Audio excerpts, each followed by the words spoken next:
மக்களே, நம்ம ஒரு வியூ பாயிண்ட் ஒன்று வந்தோம்.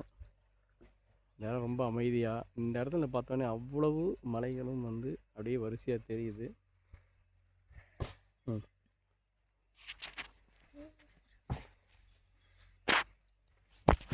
அப்படியே இருக்குது. இப்போ நம்ம நடந்து போயிட்டுருக்கோம். இருக்கு, வா அப்படியே வா, எங்கே ஓடிட்டுருக்கோம். நடந்து போயிட்டுருக்கோம்.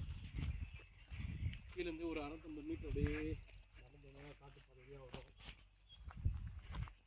ஒரு அருமையான ஒரு வியூ பாயிண்ட்டு. சில விஷயங்கள் நடந்து வந்தால் தான் பார்த்து ரசிக்க முடியும். Shiva, come this side and take. இங்கே இப்படி இருக்கும். நம்ம வீடியோ ஒரு 5 நிமிஷம் வீடியோ பண்ணலாம் அப்படின்னு சொல்லிட்டு நம்ம சிவாட்ட கொடுத்துருக்கோம். ஒரு 5 நிமிஷம் அவர் திறந்து அப்படியே நடந்து எடுத்துக்கிட்டு வருவார். ஒரு பீக் பாயிண்ட், அதாவது ஒரு உச்சியில் நின்றுட்டுருக்கோம். இப்போ அப்படியே நடந்து போகிறோம். கொஞ்ச நேரத்துக்கு முன்னாடி வெயில் இருக்குது, இப்போ கொஞ்சம் மழை பெஞ்சோன்னே அப்படியே தரையெல்லாம் ரொம்ப சொதன்னு ஆயிடுச்சு. எல்லாம் நடந்து போயிட்டுருக்கோம். வாழ்க்கையில் நம்ம நிறைய விஷயங்கள் அனுபவிக்கிறது இல்லை. எப்படின்னா, இப்போ பாருங்கள், இந்த குட்டி பையனா நானும் ஜாலியாக ஒரு என்ஜாய் பண்ண முடியல. நாங்கள் இந்த ஏரியாலாம் வந்துட்டுருக்கோம். அவனும் பாவம் சளைக்காமல் மதியம் இன்னும் சாப்பிட கூட இல்லை. நாங்கள் போயிட்டுருக்கோம்.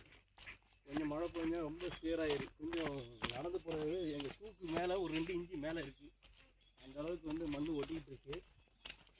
ஒரு அருமையான மலை பிரதேசம். இன்னும் நம்ம கீழே போகணும்.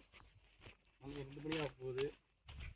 நேராக போய் கீழே சாப்பிட்டு கிளம்புவோம். குறுக்கு வழி இருக்குது, ஆனால் போக முடியுமான்னு தெரியல. போகலாம் குறுக்கு வழியில்.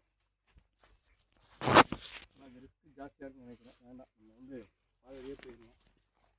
கூட்டமாக வந்தால் குறுக்கு வழியில் போகலாம்.